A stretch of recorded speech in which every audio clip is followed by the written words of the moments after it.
पाठे असमर्थ संपूर्णे तदर्धम पाठमाचरेत् तदा गोदजनम पुण्यम लभते मात्र संशय।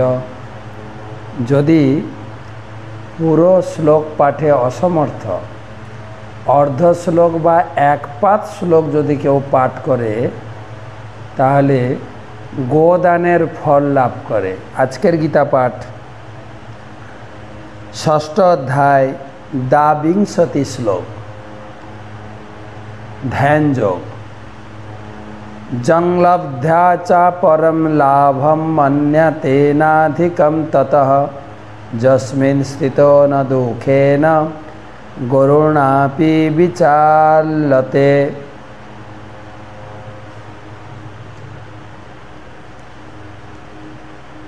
এই ভক্তিযোগ সেবায়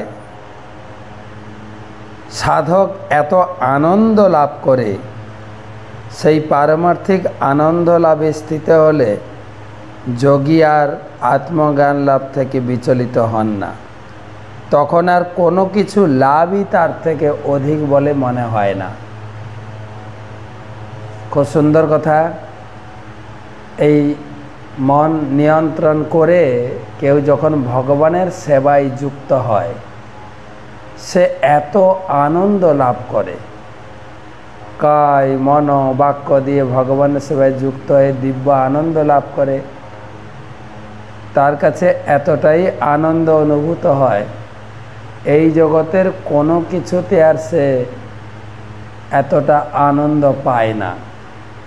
আমরা বর্তমান কি করছি, কেউ ভক্তি করতে গিয়ে চিন্তা করছি এই ভোগ ত্যাগ করতে হবে, সুখের জিনিস ত্যাগ করতে হবে। কিন্তু ভক্তিতে এত সুখ লাভ করবে যেখানে এই জাগতিক যে টুকটাক সুখ লাভ করছি এগুলো থেকে সে ভুলেই যাবে। জং লব্ধা চাপরং লভ্য।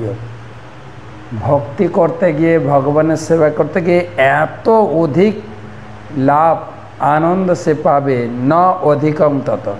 সে মনে করবে না এই জগতে আর কোনো সুখ আছে। যস্মিন স্থিত ন দুঃখে ন গুরু না বিচালে।